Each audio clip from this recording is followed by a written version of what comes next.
Wenga, Ramogi TV, Nairobi.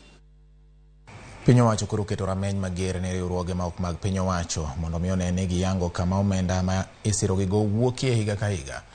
Jagoro mongirore migawo mar arita Raymond Omolo wacho ni en mana tamalo 30 kende mag riwruogego ma kwan giromo 12,162 mano yango kwan mag omenda mane gitiyogo higa mokalo.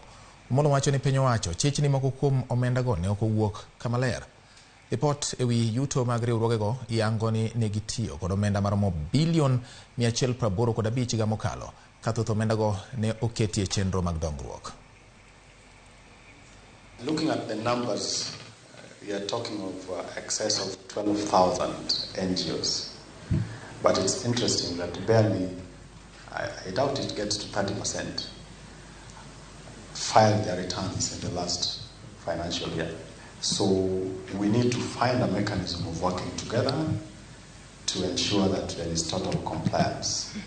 Maybe there are things we don't want to declare in terms of who is funding us.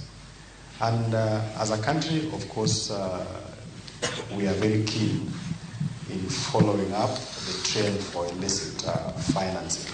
There is an ongoing assessment, and it's critical that as we go on about our businesses, we will be as transparent as it gets.